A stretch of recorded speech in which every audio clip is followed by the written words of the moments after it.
Welcome to the PCN Capitol Preview. I'm Francine Schertzer. Today we'll talk about the state Senate's priorities. But first, we're joined by Jillian McGoldrick, a state government reporter with the Philadelphia Inquirer. Thanks for joining us. Good morning. Thanks for having me.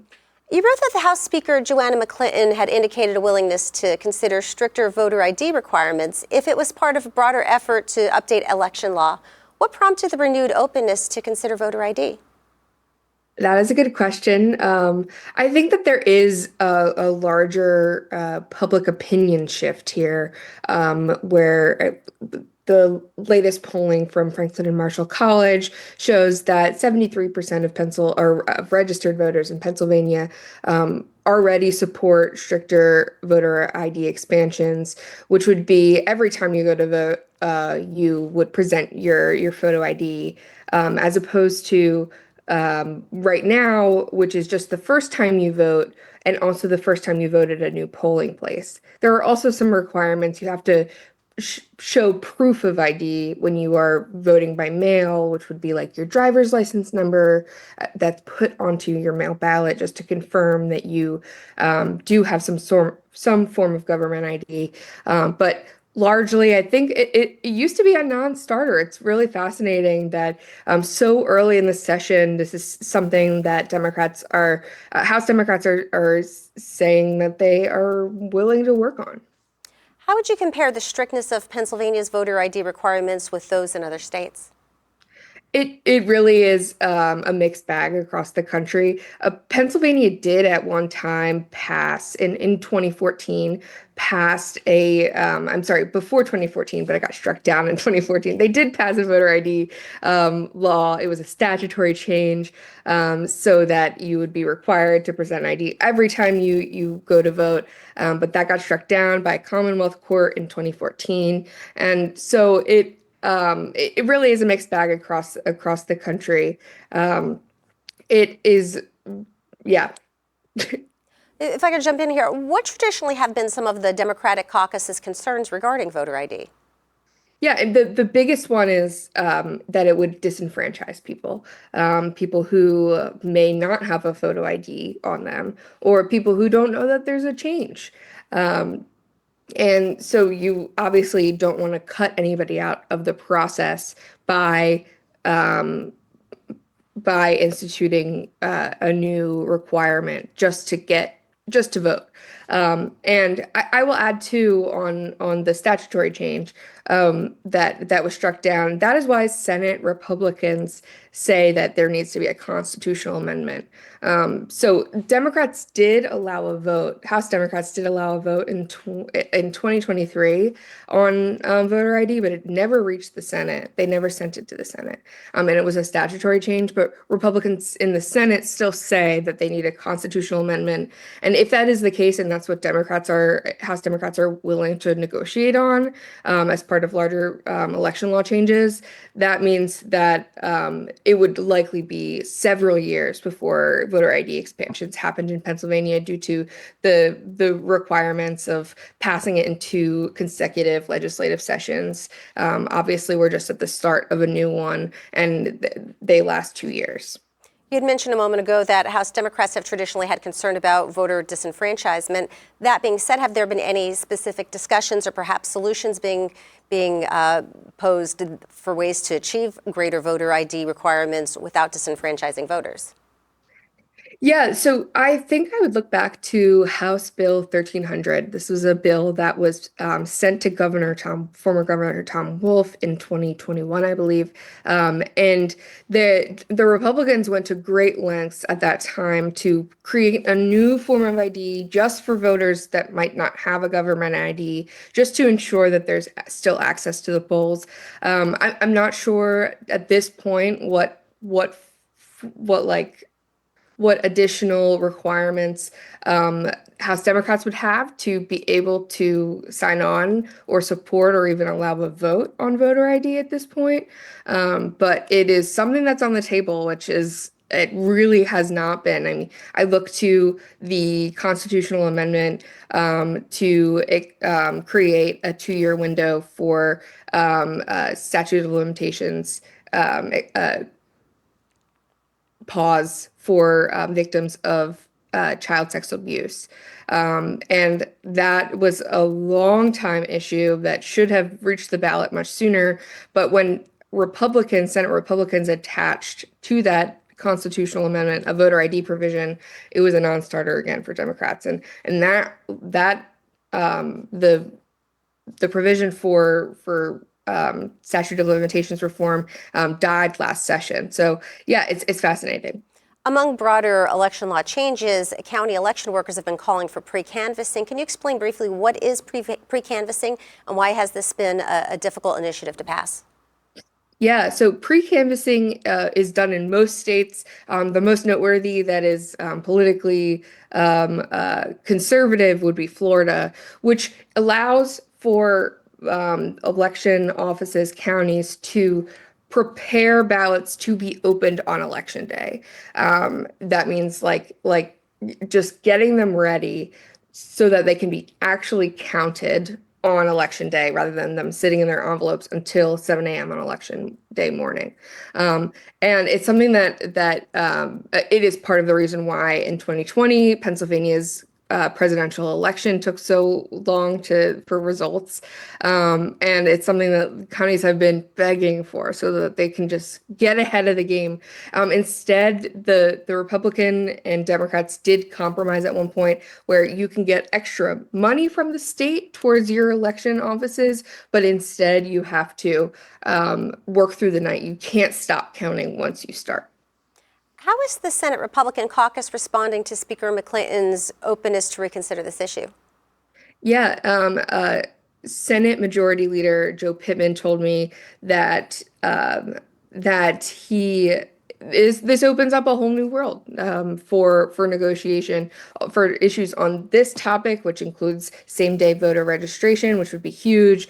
That is something that Speaker McClinton has been advocating for and introduced legislation for. Also, he just said everything's essentially on the table at this point if they are ready to negotiate on voter ID. Jillian McGoldrick, good to talk with you once again. Thanks for having me. More of the PCN Capitol Preview after this short break. PCN brings you live coverage of the 2025 PIAA Swimming and Diving Championships. Watch Pennsylvania's top swimmers and divers compete live from Bucknell University, March 12th through the 15th. This year, PCN Select will have streaming coverage of all the action, starting with preliminaries each morning. Learn more at PCNTV.com. PCN is Pennsylvania Sports. PCN Sports is proud to bring you live coverage of the 2025 PIAA Basketball Championships. Watch the madness this March as Pennsylvania top high school boys and girls teams compete live March 27th through the 29th. See 12 championship games from the opening tip to the final buzzer. Watch it all on PCN or stream with PCN Select. Learn more at PCNTV.com. PCN is Pennsylvania Sports. Welcome back. Our guests today are Senator Art Haywood and Senator Wayne Langerholc. Budget hearings just concluded last week, and this year's session is in full swing. What are your legislative priorities? Senator Wayne Langerholc, we'll start with you, please. Good morning. Thank you first for having me. Welcome to my colleague, Senator Haywood. Legislative priorities, number one is to pass a fiscally responsible budget. That's first and foremost. We're just coming off of 3 straight weeks of appropriations hearings, as well as, several months just after the governor's budget address. So that's what we're focusing on right now. I mean, there's a lot of other specific bills and legislative priorities that I have in addition to that, which I'd be happy to talk about. But that's the first and foremost is to make sure that Pennsylvanians that are watching this know that it will be a fiscally responsible budget. Senator Haywood? Yeah, thanks so much. And thanks so much, Wayne. For me, the top priority is continuing the fundamental investments that we need to make in Pennsylvanians. I have made a bet on Pennsylvanians that if we put Pennsylvanians in the strongest position to succeed, they will grow the economy. That's a bet on their education. That's a bet on investments in these economic industrial sites. So I am still focused primarily on the bet I have made that given the power, and resources, Pennsylvanians will make this a tremendous future for all of us, which includes putting Pennsylvanians in a position where they are getting a decent wage that reflects their dignity of at least $15 per hour. Since you both serve on the the Senate Appropriations Committee, the budget hearings just wrapped up. How much of what happens in those appropriations hearings impacts what the ultimate budget product actually looks like? So in my experience, the appropriations hearings help us to identify key issues that we then ultimately have to address in the budget negotiations. And so whether the issue is dollars spent on healthcare, dollars spent on public education, these all help us to get a more of a in-depth appreciation of what are the proposals of the administration, and then what we may adopt and may not adopt. Yeah, excuse me. Yes, it's the first chance that really we have a chance as a legislature to weigh in on with the different department heads. It was always, I've been on the Appropriations Committee ever since I was first elected in 2016. So it really, in my initial years in the Senate, it provides a great framework for all of the different departments that come before us. But it's really, it comes several weeks after the governor's budget address where he lays out his priorities. So it gives us a chance to kind of delve into each department and see, where they're at with respect to funding. And let me maybe date myself here a little bit. I'm 49. When I was younger, there used to be a catalog, a Christmas catalog that would come in the mail. And that was a big wish list, and everybody would be excited about that. My brother and I would look through that, circle what we wanted, and hope that, we'd get even maybe a fraction of that. So it makes me feel like that's where we're at now. The governor laid out this massive spending increase back in February, his wish list, and everybody's happy about it because he promises everybody everything in the book. That's just not the way that we're able to fund government. We are facing some very difficult decisions going forward, and we need to address that. So this appropriations hearing, those hearings over the past several weeks, allow us the opportunity to delve into it. It was a starting point, and now we'll really, rein in and pass a responsible budget. Governor Shapiro's budget proposals include anticipated revenues from taxing skills games, legalizing recreational marijuana, and closing the Delaware loophole. I guess two-part question. What is the likelihood that all three of these initiatives pass? And if so, are the anticipated revenues realistic? 3 out of 3, I think, is highly unlikely in government. So I would think that getting 3 out of 3 would be on the highly unlikely side. But there are some actions that we definitely should take that are overdue. Looking closely at skilled games and possibly reaching agreement on what that may or may not be, that's overdue. It seems to me that could be done. Closing Delaware loophole, overdue. It seems to me that could be done.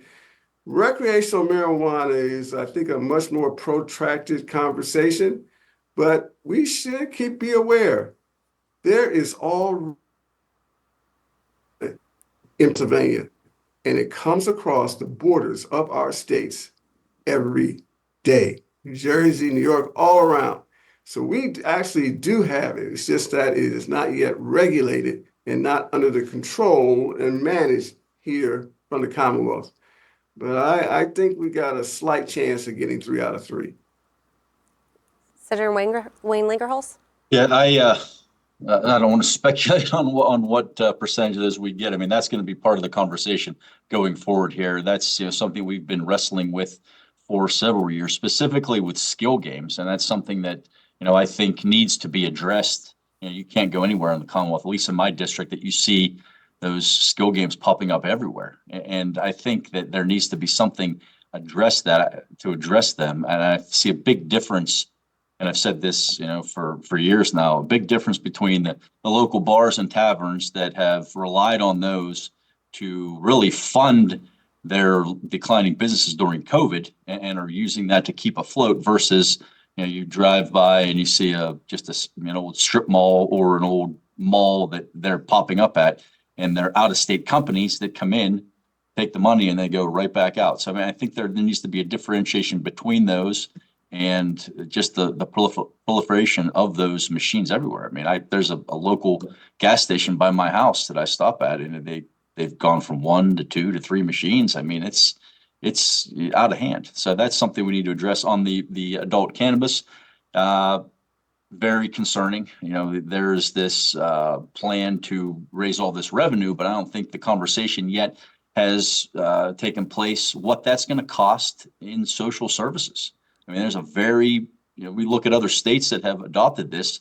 There are massive increases in their social services that have to go to pay for that. So, I mean, that needs to be part of the conversation as well. So I know that, that was outlined, and also the revenue projections that are put forth here by the governor, I don't see them adding up. We've done that throughout these 3 weeks. The projections are higher than they were last year. The rate is higher. It's 48, I think, was 48% proposed last year. It's 52% this year for the skill games. So I don't see how those numbers are going to be sustained, and the revenue projections for both adult use cannabis as well as the skill games show increases over the years. That doesn't add up to me. So it'll be an interesting conversation as we continue these discussions. Yeah, and on the gambling side, I'd like to say briefly, so many of us are not comfortable with this level of gambling that we already have in the Commonwealth. And I can recall really outrageous projections about what the gambling would produce. So I think we're in a terrain that we have been in before, but it's very, very concerning that we're trying to manage our fiscal responsibilities with the gambling habits of everyday neighbors. Specifically regarding skills games, Senator Jean Yaw is proposing a 16% tax on skills games. The governor was shooting for something closer to the 54% that casinos pay. How do you determine what an appropriate level would be? Yeah, that's a tough answer to provide, and I don't think I could really provide one today that would really be helpful for those who are viewing. I do think that we need to look at what can be absorbed, what's reasonable to be absorbed. But at the same time, when the taxes on most of the gambling were proposed, initially it was all said it was outrageous and too high. But we've been able to reach a level that companies are able to pay. So I'm confident that between those two numbers, compromise can be reached. And that's generally how we do these budgets, some level of compromise between the initial proposal and counter proposals. That's the standard process. Yeah, I think it's dictated by the compromise, by what can ultimately be passed in both chambers and then signed by the governor.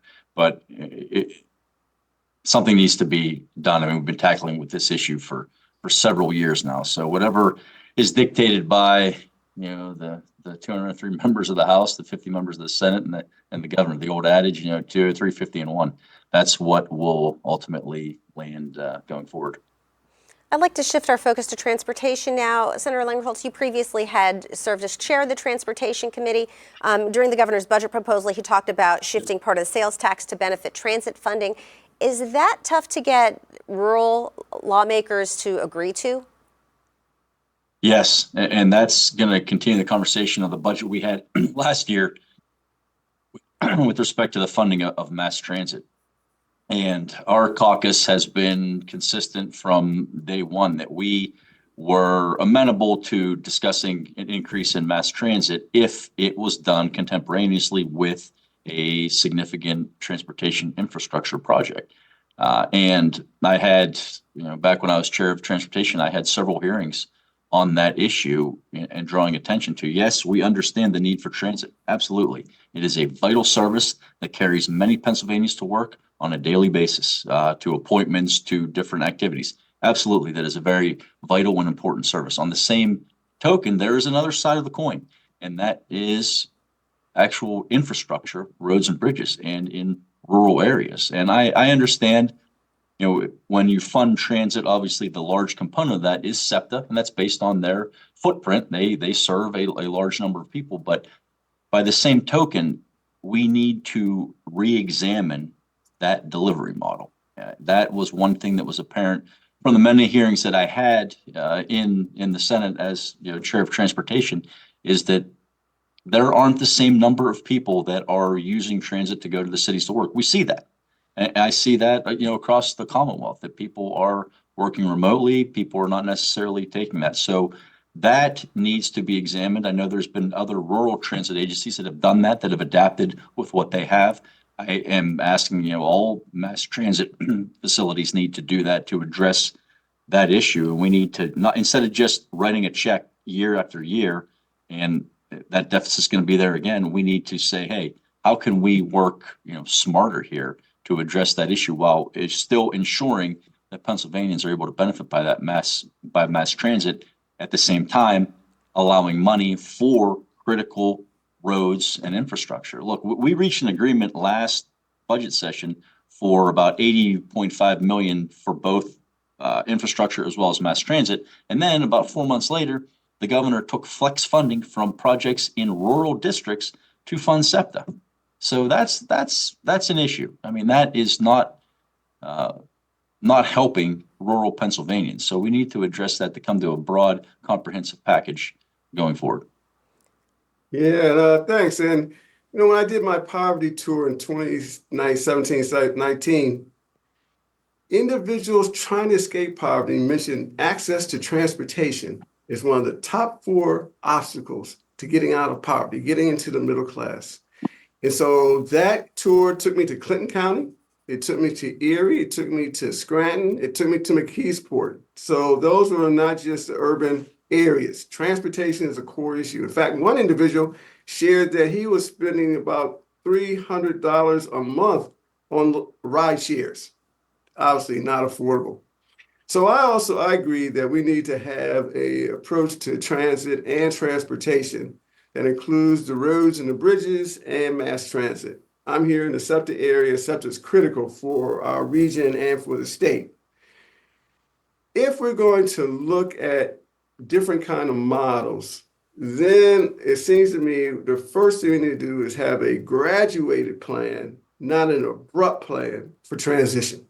And $80 million when SEPTA needed over $200 million is an abrupt demand for transition, as opposed to an incremental graduated plan.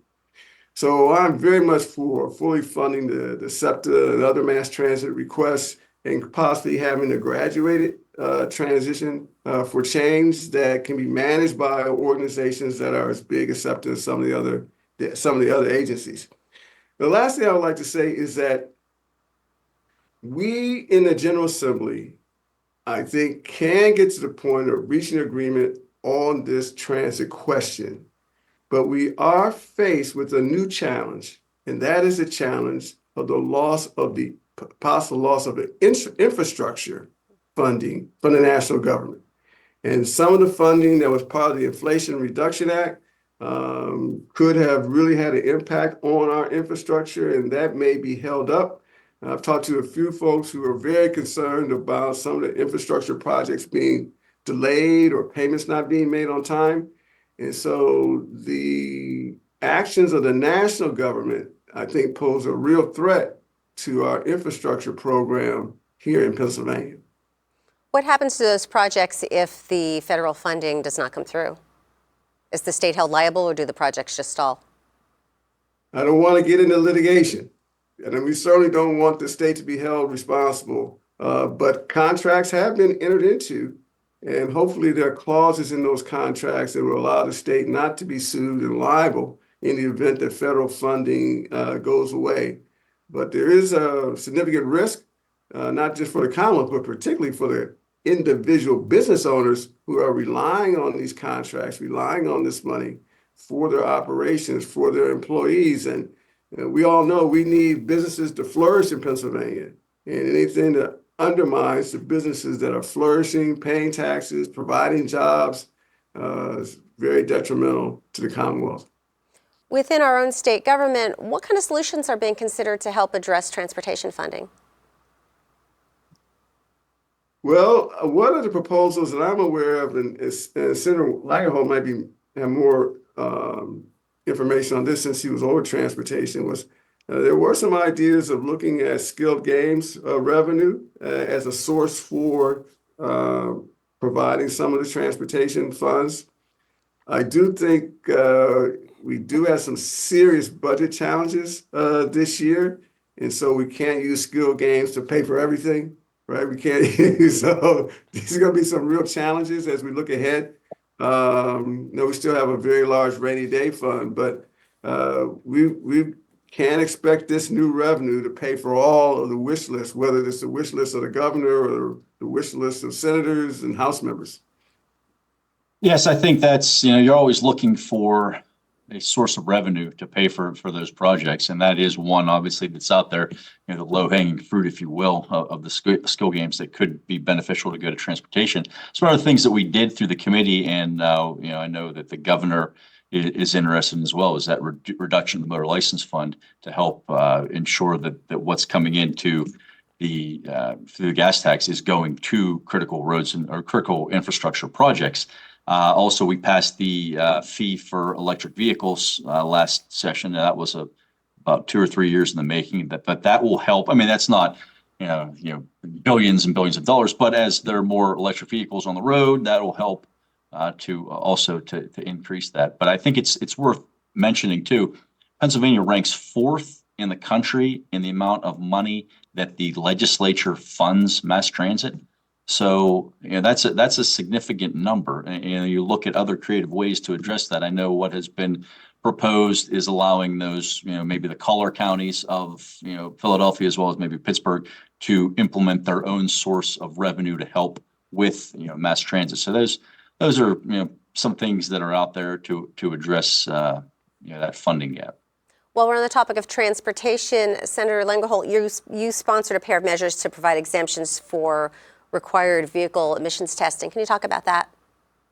That is an issue that I have been fighting since I was elected. And that is an issue that without question is the most asked about policy as I'm out and about at my kids' events, school events, just the grocery store is, when are you going to quit that emissions? When are we going to get that emissions to stop? And it's really, we've passed it out of the Senate numerous times. It's never made it out of the House. So that's something that I am hopeful we can get passed, because it makes no sense to require certain counties to pay for that emissions testing when 99.5%, I think, of vehicles pass that.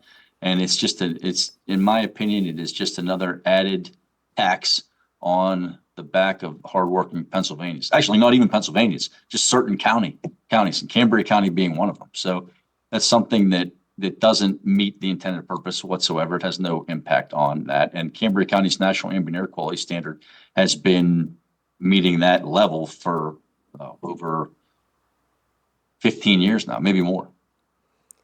We'll continue our discussion in just a moment, but first, let's give our guests a break while we look at what PCN will be covering later this week. On tomorrow's PCN Capitol Preview, we'll look at the state budget from the business perspective. David Taylor, president of the Pennsylvania Manufacturers Association, and Ryan Unger, president of the Harrisburg Regional Chamber, join us Tuesday morning live at 9 a.m. Judicial independence will be the topic of a program sponsored by Widener Law Commonwealth, featuring Judge Caroline Mihalchik, U.S. District Judge for the Middle District of Pennsylvania. That's today at 3:55 p.m. Tune in this week for PIAA High School Swimming and Diving Championships, coming to you from Bucknell University. From March 12th through the 15th, watch preliminaries and finals every day, beginning live at 8:05 a.m. on PCN Select. The public affairs coverage you watch on PCN TV is now free online. Go to PCNTV.com and check out our streaming service, PCN Select. PCN is Everything Pennsylvania. We're a 501c3 nonprofit television network that relies on viewers like you. To make a donation, visit PCNTV.com. Now let's get back into our discussion. We're considering various legislative priorities before the state Senate. Senator Art Haywood, you'd mentioned earlier in the program one of your top priorities is raising the minimum wage. The governor proposed $15 an hour. Once again, similar to a question asked earlier, how do you determine what the appropriate level should be? So the $15 an hour has been a dollar amount that's been sought for years after year. And And really, probably given the inflation and over time, the dollar amount should probably be more closer to $17 an hour. But nevertheless, having a higher dollar amount of 17 doesn't help us get below 7.25. I don't know anyone who's got a rationale for 725, which is a number that we have been at. So I believe that's our core, part of our core question.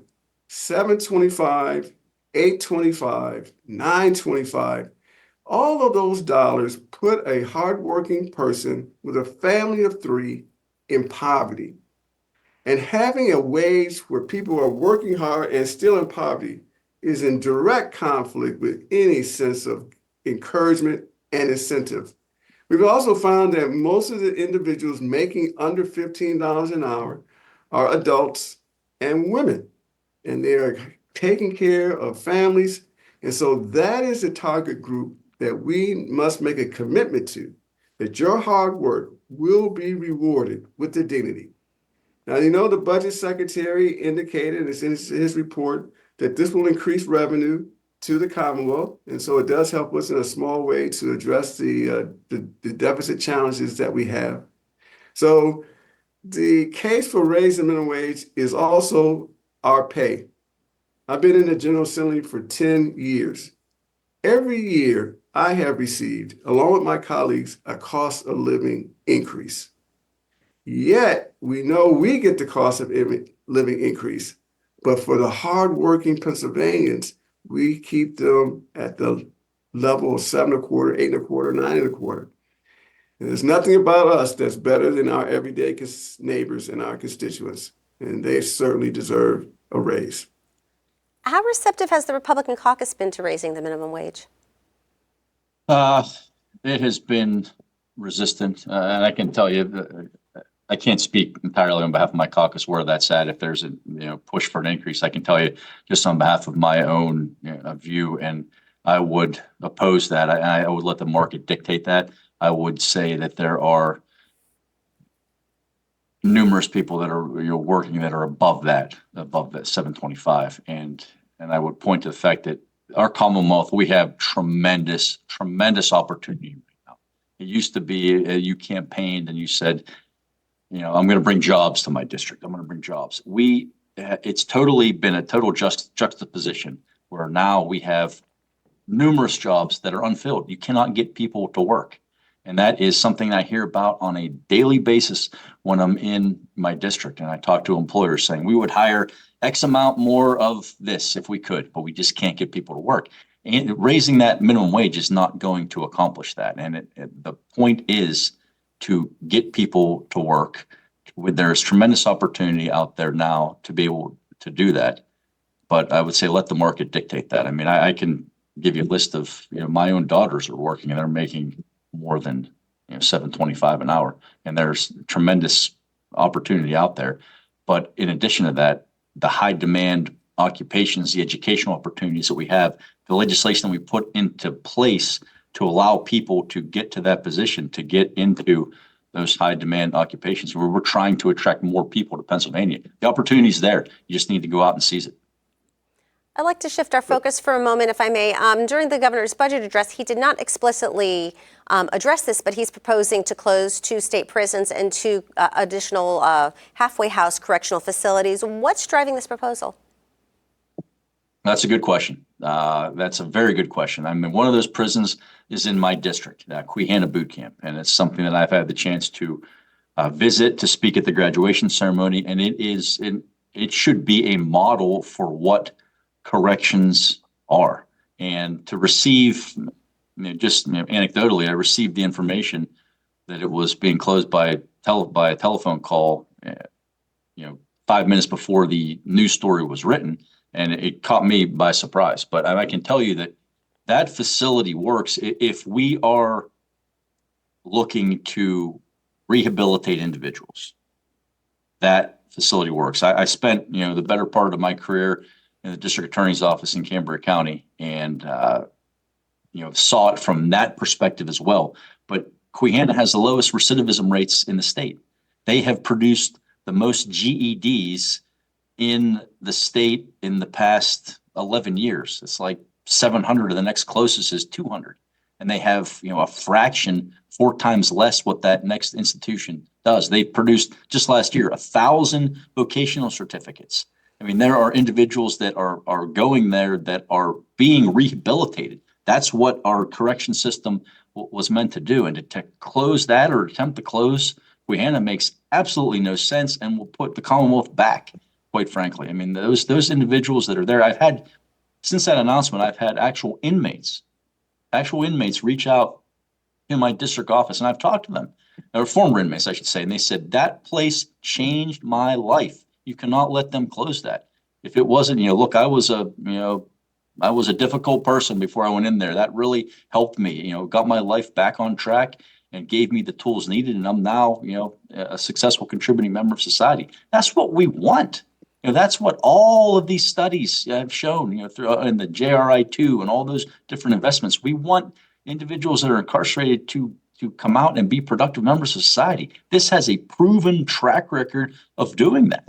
And to just kind of, what do they just take a dart and throw it at a dartboard and say, oh, that place is in the middle of nowhere, and nobody will know. But that place works. Queehana works. Yes, it is in the middle of nowhere, and that's part of the allure. That's part of the boot camp. Yes, there is not a fence around it, and that is, that's part of the allure. That is working clearly. Boot camp works. Boot camp cannot be closed. Queehana cannot be closed. How were the facilities selected to close chosen?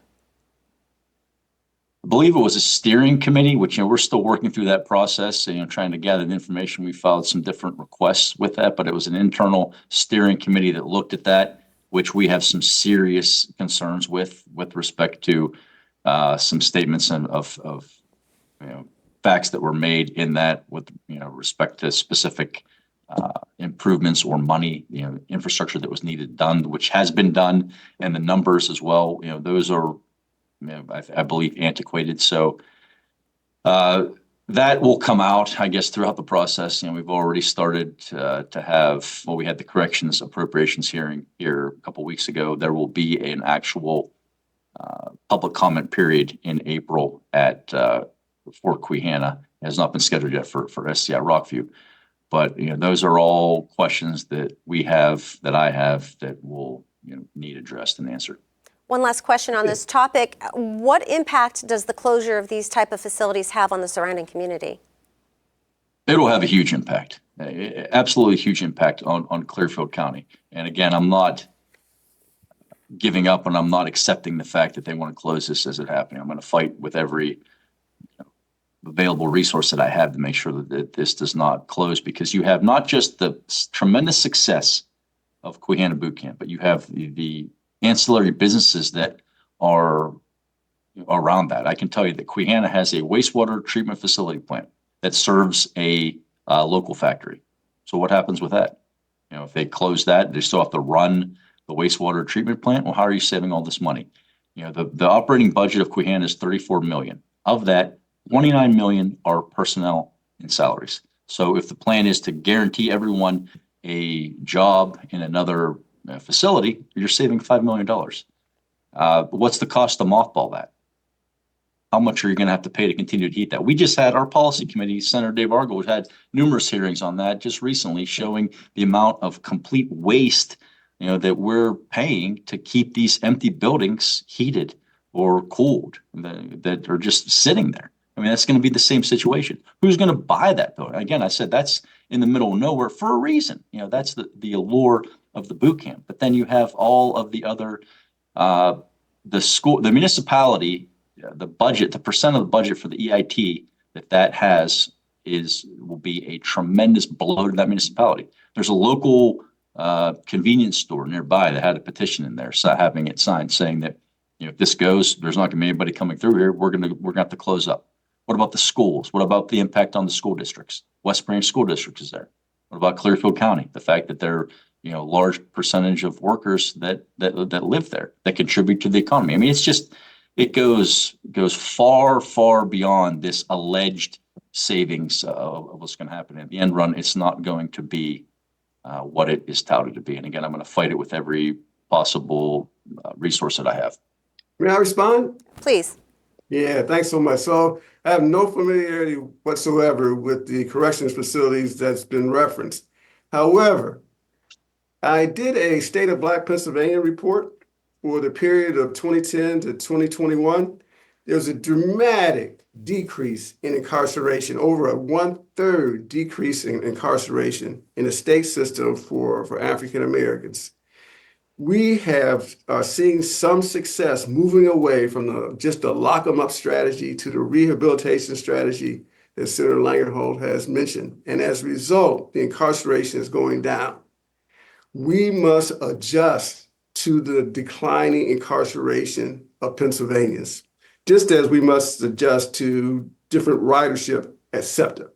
And so what we've got to do, I think the governor is right on time, looking at how we can have fewer facilities because we have fewer inmates. And we certainly don't want to manage a small number of inmates in a large facility.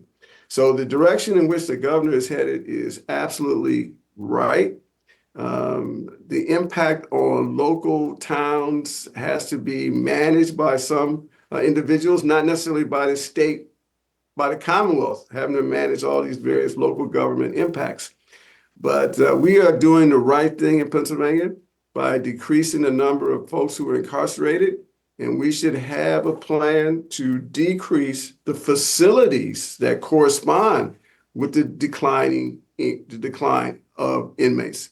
That is absolutely the right direction in which to head. I'd like to shift our focus, if I may, to education now. President Trump is expected to issue an executive order to dismantle the U.S. Department of Education. What impact would that have here in Pennsylvania? So I have not been on the education committee, but I can say more what I can see.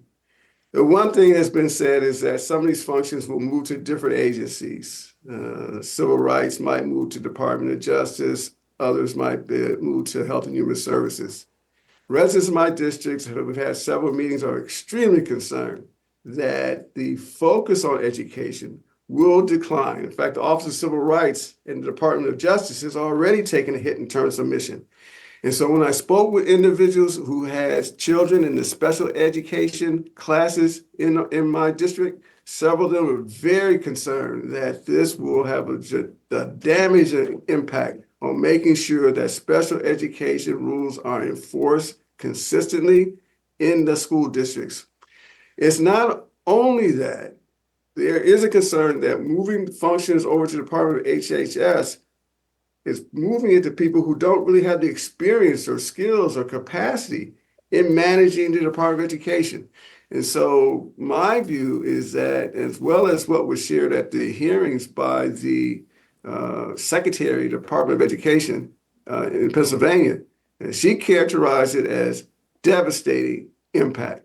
And so I will go with her characterization, devastating negative impact. I think it would be less mandates, less regulation, but if you're still having that money flow through to the states and allowing the states to dictate that policy. And I don't think that's necessarily a bad thing. I mean, I've talked to several superintendents, several teachers across the years. I had the opportunity to chair the education committee for a couple of years during the COVID pandemic.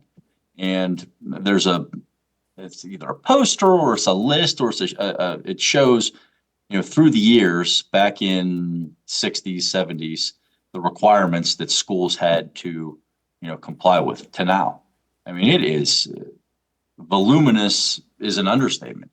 I mean, there are so many requirements and different things that these schools must do to ensure, compliance with not just state law, but federal law. So, I mean, the money, if you're talking about losing federal money, I think that's a much different conversation. But as long as that money continues to flow through, allow the states to decide that, allow the states to dictate that policy. Look, education is the biggest driver in the budget, but by far.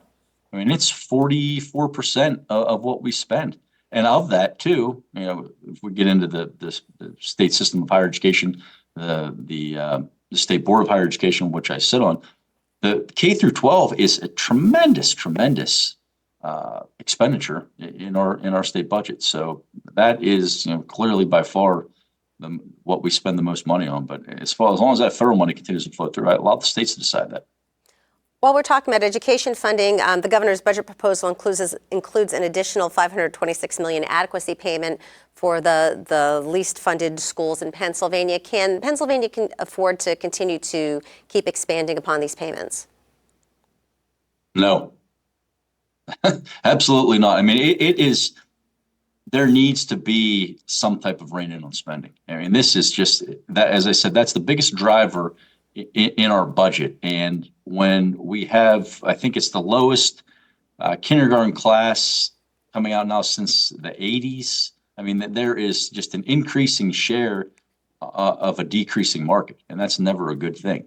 I mean, there needs to be, as I said, very similar to that mass transit issue. It's that we can't just keep throwing money at these problems. I mean, we just cannot keep doing it. We cannot sustain it.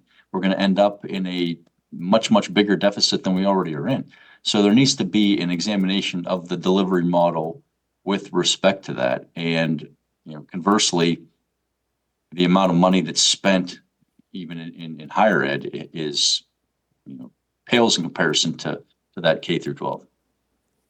So years ago, the U.S. Department of Education Secretary said that Pennsylvania had the most inequitable funding of K-12 in the nation, the most inequitable. So we have a lot of significant dollars going in, but it's not going in any way that's close to fairness. In fact, it's the worst in the nation. And so the adequacy payment is critical to make up for decades of inadequate funding and inequitable funding. So the question about can we afford it is really, can we afford not to do it? And not making these commitments to those school districts that have been underfunded for decades is putting in concrete our decisions year after year after year that those students would have less money per classroom. Let me give you an example. Some people look at this as a per student perspective, right? There's some kids are getting $10,000 per student. Some districts are getting $20,000 per student.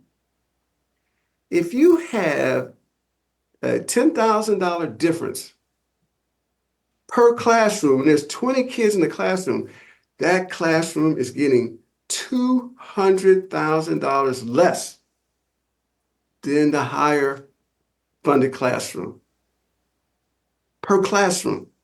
So we cannot afford to do anything other than one, recommit to those that we have neglected for decades, and two, pay attention to the decision of the Supreme Court, which got us here in the first place. And it's so unfortunate, I just want to say finally, that it took the Supreme Court of the state to highlight the challenge that all of us in the General Assembly already knew, that we had for decades underfunded school districts across the Commonwealth. If I could respond to that, I understand. I'm well aware of the court decision, but also what is curious to me is that Pennsylvania ranks 6th in the country, the amount of money spent on education. So there needs to be some type of reevaluation of where that money is going, and I do agree in part with my colleague that there needs to be some type of new funding. I don't say new funding formula, but there needs to be something that needs to address those discrepancies, because it is. I mean, it is across the board. There are not the same amount of funding per student. It's clear. That's very clear. Before we run out of time, I started off our program today speaking with Jillian McGoldrick of the Philadelphia Inquirer. She'd reported that House Speaker Joanna McClinton indicated a willingness to reconsider voter ID, stricter requirements for that if it's part of a broader discussion of other changes in election law. Do you see areas for compromise on that? Yes, I think that's encouraging to hear that they're willing to consider that. That's something we have been advocating for some time. So, I mean, I'm sure there are areas to compromise. What areas? I'm not going to speculate on. Obviously, there are some that would be a non-starter, but some that, we would be open to the conversation for sure. We already have voter ID. I provided my voter ID at the time that I became registered to vote. So it's not, we already have voter identification as part of our election system. So this is talking about more voter identification than what we already had to provide to become voters. So I don't see any need for more voter identification. There's no evidence of any kind of mass voter fraud where people are coming in with fake IDs. Even if they did, the initial identification at voter registration is the core to our system to determine who gets to vote, not afterwards. It's at the point of registration. So I don't see any need for any kind of after identification given the sufficiency of our voter registration system. Now, that doesn't mean that we don't need more changes to our electoral process. We all know that the counties have said repeatedly they want more time for pre-canvassing, the mail-in ballots, as well as 5 or 6 other things that all the counties want. And so I think we should certainly give the counties what they want so that we can have an election process that meets their needs. And that's certainly what we should do. But we already have voter ID, and we should keep what we have. I already have, I get my license renewed every 5 years or so, but I still have to produce it whenever I go on a plane. I can't just say, hey, yeah, I got that license before. So, I mean, I think it's a simple fix. I think it is something that is needed, and I hope that there is a compromise on it. That will have to be the last word today. Senator Art Haywood and Senator Wayne Langerholc. Gentlemen, thank you both for joining us today. Thank you. Earlier, PCN spoke with Representative Joe Webster about his legislation to conduct a study on climate change. Welcome to our program. You've proposed legislation to create a study on climate change. Can you tell us a bit about this bill? Sure, Ellen. First, thanks for taking the time with me. The whole idea behind this bill is almost like good business practices.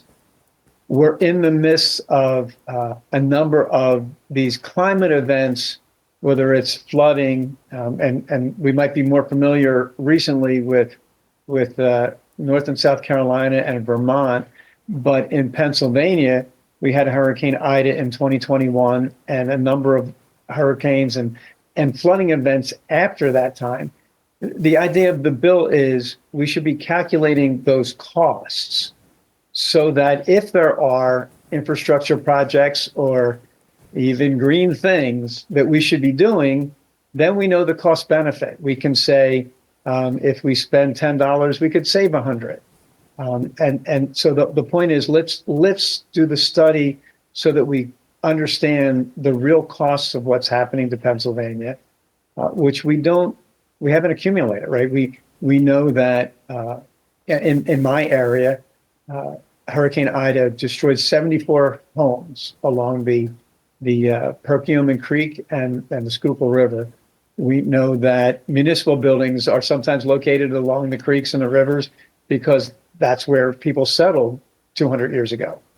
And yet, as we've dealt with and rebuilt infrastructure, we're not figuring out what the real cost of Pennsylvania has been as this occurs. Under this bill, who would be the group to conduct this study?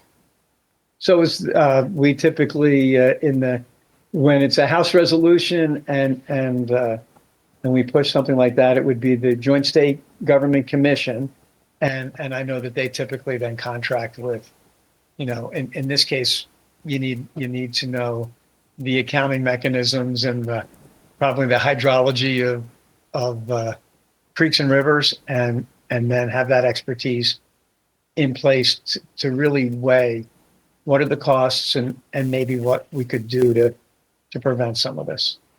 Who would use the data found during the study? Like what organizations? Yeah, so a couple of different ways, right? I think Pennsylvania legislature would use this information. We should be able to come back with results of the study and say to my colleagues, And sometimes I tease about this, right? We like to say, I'm a businessman, or I own a small business. But if you were in that environment and you have repetitive costs, recurring costs over and over, you find a way to lower those costs. And so I think maybe in the political environment, this is a way to rationalize, to be able to say, there's a reason we should be investing in different architecture or different infrastructure. And then we can rationally vote on that to say it's worth the money because we're spending more fixing things than it would cost to prevent them. How often would this study occur? Would this be a yearly event? So that's a great question. So my bill is a one-time study, but I think it's pretty clear we ought to. We're in the midst of things that are changing, and I don't point fingers in this regard. I think what's happened in Pennsylvania is 100 years of development, and in my lifetime, since I live in Montgomery County, we were very rural only 25 years ago. But we've sold off some farms, and we built Toll Brothers suburban architectures, and so the cumulative impact of our development, the changing rainfall capacities, let's count it all up and see what we have to do next. Where is this bill in the legislature currently? So it hasn't gone anywhere this session. It is referred to the state government committee, and I'm a member of that committee. So hopefully we'll pull it forward in the springtime, and it'll be 6 months or 8 months of effort to accumulate the real costs of recurring environmental catastrophes that we're facing. Representative Joe Webster, thank you for your time. It is always my pleasure, Ellen. Thank you. That concludes today's show. The PCN Capitol Preview returns tomorrow to look at the state budget from the business perspective. David Taylor, president of the Pennsylvania Manufacturers Association, and Ryan Unger, president of the Harrisburg Regional Chamber, both join us. That's tomorrow morning live at 9 a.m. I'm Francine Schertzer. Thank you for watching.